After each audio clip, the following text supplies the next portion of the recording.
kahapon pa yan. Bibigyan na lang kita ng pangalmusal, tatay. Tsaka pangtanghalian, ha. Ngayon na lang muna ang may tutulong ko sa iyo.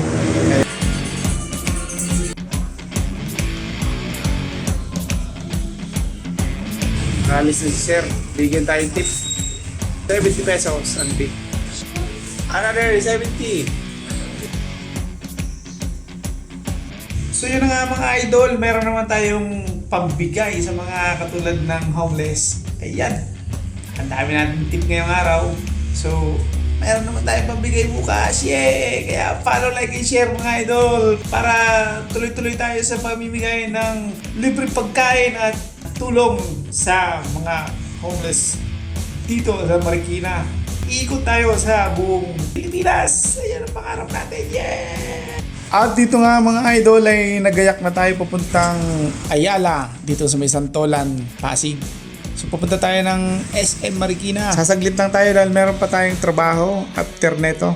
Meron lang tayong 40 minutes para magkutikot dahil trabaho na naman. Para makarami tayong tip ngayong linggo, June 14 mga idol. Ayan direksyon natin papuntang SM Marikina. Dito tayo sa LRT Santolan, Pasig. Wala tayong makita ng homeless dito mga idol. Nasira kasi yung sapatos ko, kaya tsinelas lang tayo. Ang dulas sa tsinelas, nakakatakot ilakad. Wala sila rito mga idol. Saan kaya sila nagpunta? Para mabigyan ng pangalmusal. Kapag wala tayo nakita sa may bandang SM, balik na tayo ng Ayala, pauwi. Diretso trabaho na tayo. Meron tayong naisputan doon sa may Ayala, sa may 7-Eleven na taga bukas pinto. So na lang siguro bibigyan natin ng pangalmusal para makatulong naman kahit pa paano. Kasi tititigan ko siya, mukha namang talagang masipag yung binata. Kaya malapit na nga ni sa SM, kakalakad. Wala talaga tayong makita rito mga idol. Pawis na ako kakalakad, nag-init na yung katawan ko. Ay, SM na to. Bandang SM na to, kahit sa kabilang kalsada wala sila dyan mga idol.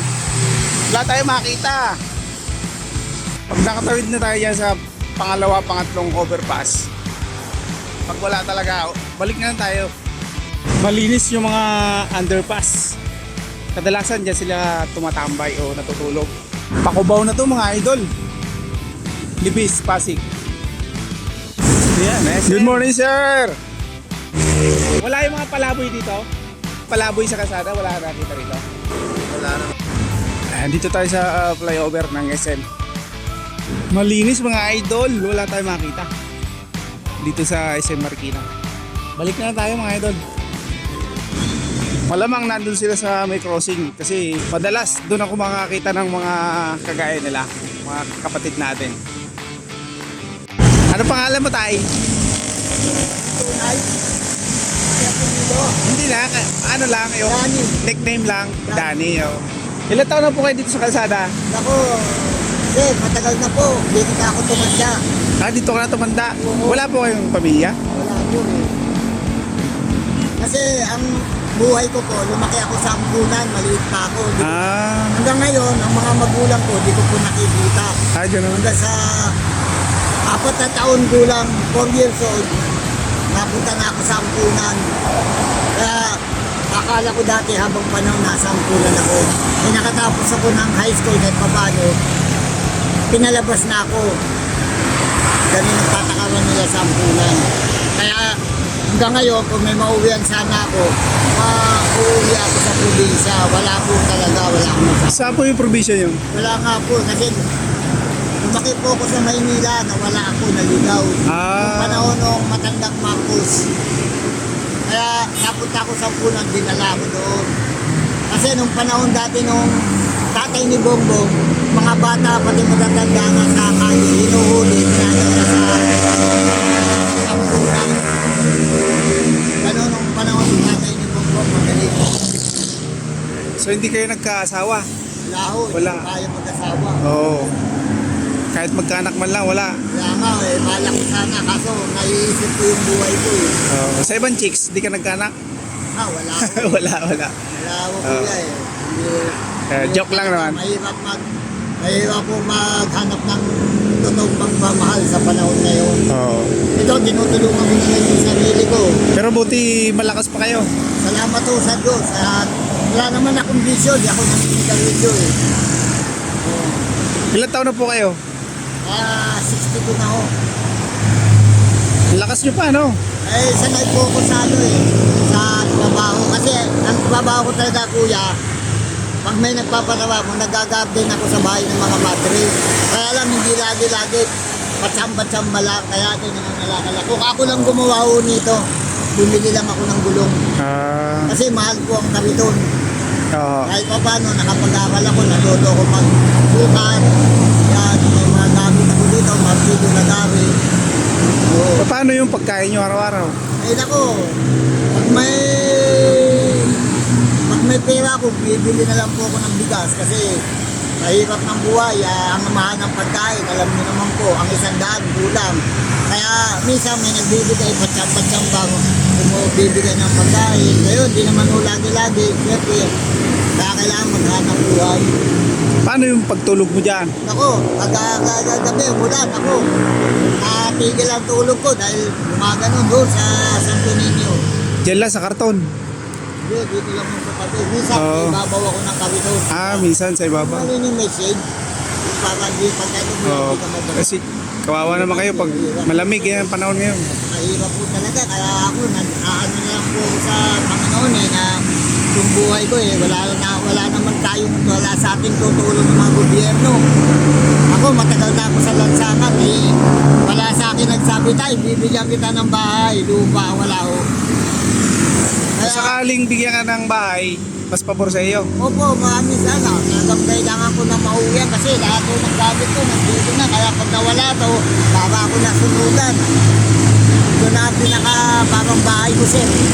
O di, alamin na lang natin yung pangalan at apelyido mo para may sakaling may tumulong sa iyo, matulungan ka ng kahit bahay man lang na maliit. Oo, yun, sir. Importante may matuluyan. Kahit maliit na lupa kasi mahilig po ako magtanim-tanim eh. May taniman ako dyan sa ilog, yung papuntang Libis. Oo. Alam niyo yun doon? Oo. Ang kaso, nung ginawa tong ilog po nung rehab ng Japan, nung ginawa yan, lahat po na nagtatanim dyan, pinatatanggal ni Mayor at pinagbabayaran ng matatagal na. Ako kasi dyan, mga 6 na buwan, binigay sa akin ng sindalo, hindi na kayang gampanan. Nakita niya ako doon sa Libis, ang bayan ko. Inoper niya sa akin kasi nakita niya ako, nagluluto ako sa tabi. Sabi niya, sinasama niya na ako sa kanila sa Iloilo, taga Iloilo. Kaso ayoko, layo. Layo. Oo, siyempre, nasanay na ako dito. At sabi niya, sige, sa'yo na lang yung taniman ko. Yan ka na lang magluto-luto. Kaso, kung ginawa ko yung ilog, yun, nagtagtal kami lahat. Sayang nga po, dapat parang mayroon ako. Naista ka ng kalakal, maghapon ako doon, hapon ako mga doon. Nagtatanim ako ng mga kulay, kahit paano. Kasi mahilig po ako magtanim eh. Oo, wala lang tayong lupa sir eh. Anong totoo yung pangalan? Ako, Danilo Morales.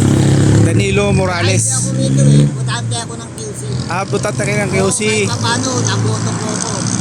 First time ko bumoto yung national election kay Bongbong, saka yung national kay Bongbong. Pwede makita para makita naman ni Mayor sa Quezon City. Sa QC po ako. Yep. Ito mga idol ang ID ni tatay na katunayang ang Quezon City. Morales Danilo Soto. Yung Soto ka pala tatay Mabigat ang mga pinito ko. Bigatin ka pala tay. So isang tanong na lang, nag-almusal ka na ba? Ito po, bumili po ako ng kape dyan sa bakery. Kape lang? Kasi Walang tinapay? ito, yung kahapon pa to. Ay kahapon pa yan. Bibigyan na lang kita ng pang-almusal tatay. Tsaka pangtanghalian ha. Ngayon na lang muna ang may tutulong ko sa iyo. Ngayon. Salamat sa pagpa-interview. Alam nyo, Pero hindi ka naman pinapalis dito. paminsan? Minsan, may time na pinapalis tayo eh. Yan ang sakit. Yan ang hirap dito sa lansangan. Kasi alam nyo kuya, sa tagal ko dito sa lansangan, minsan barangay, paalisin ka, ganyan-ganyan. sabi ko naman bakit daw paalisin? Nagreklamo daw, bawal daw, ganun. Ay sumusunod na lang ako. Wala akong magagawa eh. Oo. Oo, kaya hirap na ang buhay namin sa kalye. Ngayon, kung may probinsya sana ako, uuwi talaga ako. Hindi man ako pwede magsinungaling eh. Eh kung ampunin kita, Bicol, sasama ka? Depende po niya. Depende po. Sige. Depende po sa basta tayo. Sige, hindi ako makangako pero gagawin ko yung best ko. Oo. Kasi meron naman akong lupa doon. Taga Bicol po kayo? Oo. Asa kayo sa Bicol? Sa Legazpi City. Legazpi. Opo. Ito, pangalmusal mo muna to ha. Pasensya ka na dyan. Kaya lang muna ang may tutulong natin. Sige po. Kasi Basta ako kasi, sir, minsan nasa Quezon City ako, pag ganun-ganun lang ako. Ang tambayan ko sa Quezon City, yung Ateneo. Tineo. Ateneo, sa may Katipunan. Yung may seat doon, waiting seat. Pero dito, paikot-ikot ka lang. Oo, dito sa Marikina. Kasi minsan may time ako, nagtatrabaho ako sa Madrid. Pinasabihan ako, punta ka ganitong araw. Kasi wala naman ako ng cellphone. Nasabihan na ako ng Madrid. Halimbawa, nagtrabaho ako ng araw. Dani, punta ka sa ganitong petsa. Yun, punta ko. Paano nyo nalalaman na pinapatawag kayo? Sinasabi po sa akin, Mari, nagtrabaho ko. May sa cellphone araw. po ba kayo? Wala nga ho. Wala. Kaya sinasabihan na lang ako. Oo. Ahead. Mari, nagtrabaho ko ngayong petsa kayo na 14, 15. Sabi, isang linggo mula ngayon. Punta ka, yun. Oo. Schedule na lang ho. Schedule na lang. Sige tayo, maraming salamat ha. Salamat din po. Babalikan kita rito. Dito lang naman ako. Sa Marikina, minsan nandito ako. Minsan nandun ako sa San Roque. Barangay San Roque. Barangay San Roque. Naglaba ako kahapon. Dito ka dadaan. Yan, naglaba ako kahapon. Dito ka dumadaan. Magano, papunta Kalumpang. Oo. Kabisado ko naman to, dito ako. Nandun ako sa Kalumpang, libre gupit, gugupitan kita. Ganon, nagpapagupit na ako sayang. Kalumpang. Susunod. Baka yung nadadaanan ko may gupitan. Dalawa gupitan doon. Oo. Kasi, Yung shop niya, sa harapan ng Lugawan. mapanag. Tsaka Tapsilugan. Yung paliko doon, paliko. Sige. JP Rizal. JP. Sige. Nadaanan ng mga jeep. Yun. Doon Hanapin mo lang ako doon. Papuntang bayan. Oo. Sige tayo, uwi na ako ha. Salamat po sir. Pagka Ingat kayo lagi. yung tulong na bibigyan nyo sa inyo, sa Bicol. Bahala na si Lord niyan. Opo. Thank you po sir. Si Lord ang magbibigay ng ano yan, action. Salamat sir. Thank you po. Gagawa natin ng paraan tayo. Sige po. Salamat po. Magandang araw. Opo. Sige po. Andun pa yung masipag na bata, 7-Eleven. Punta natin. Kaya hindi ako papasok. Salamat na lang. Nag-almusal ka na? Bigyan kita pang-almusal. God bless. 7:52 ng umaga. Nakapagbigay na tayo ng kaunting tulong sa mga kapatid natin sa kalsada. Ayun, trabaho na tayo mga idol para makarami tayong tip ngayong araw. Thank you Lord for this day at sa mga blessings. Thank you. Ang gaan sa pakiramdam kapag nakakatulong tayo. Ayun. Sulit na naman yung araw natin. Masaya na naman tayo hanggang sa pagtulog natin. Yung trabaho natin ay ganado.